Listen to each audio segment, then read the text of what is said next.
Hello, this is Mark Sabatella from Outside Shore Music, home of Mastering MuseScore. In this week's tip, I want to show you how we can enter text, and in particular, analysis between two staves.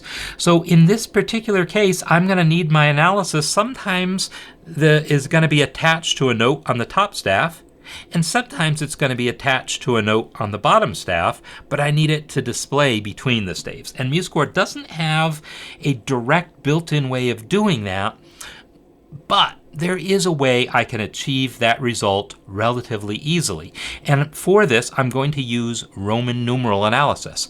So I'm going to select the first note of the top staff that I need to apply it to, which is this C.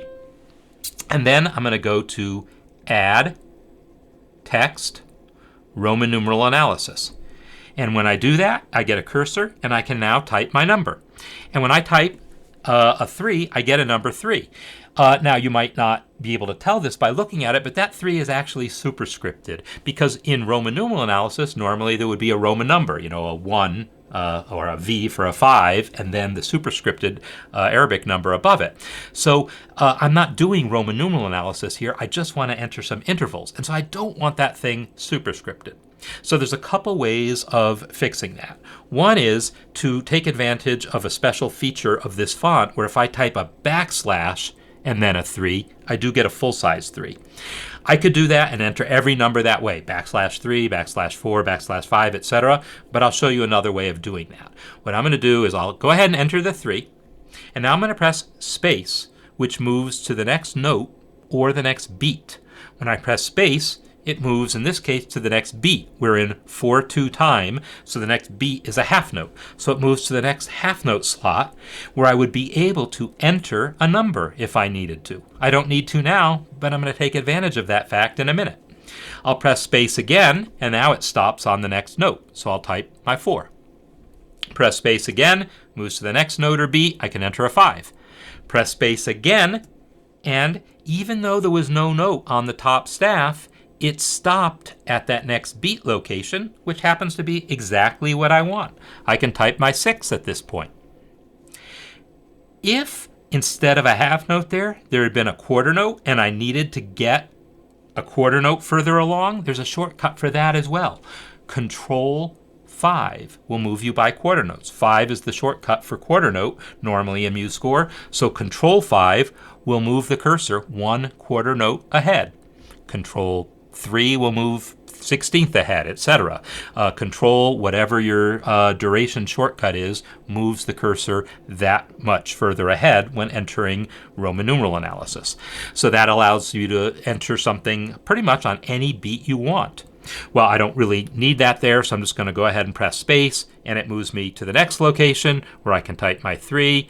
Space again moves me very conveniently to the next beat where I can enter my next number, which is the 5, and so forth. So that technique will totally work and allow you to enter your analysis on pretty much any beat you want. Now, I mentioned, okay, I didn't want to do the backslash on every single number. I could just live with the fact that these things are all superscripted and say, well, I guess that looks okay. But what I'm going to do is that feature of automatically superscripting numbers and the automatic formatting that goes along with Roman numeral analysis, it is tied to a very specific font called Campagna, which is developed specifically for Roman numeral analysis. Well, all I have to do is tell MuseScore to use a different font for Roman numeral analysis, and then it won't try to do all that fancy formatting. So I'm going to come over here to the Properties panel, and where it says Font Campagna, I'm just going to change it to something else. Like if I change it to the Edwin font, which is the font that's normally used for text in MuseScore, now I get a nice full-size 5. And I can then click the ... menu and say I want to make this the default style for the score.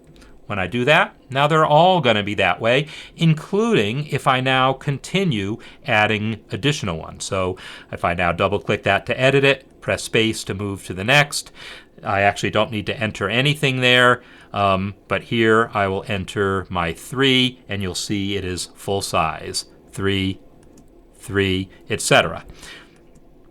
So by selecting a font other than Campagna, you can get your Roman numeral analysis to just use standard formatting and not have to use all the fancy Roman numeral analysis formatting.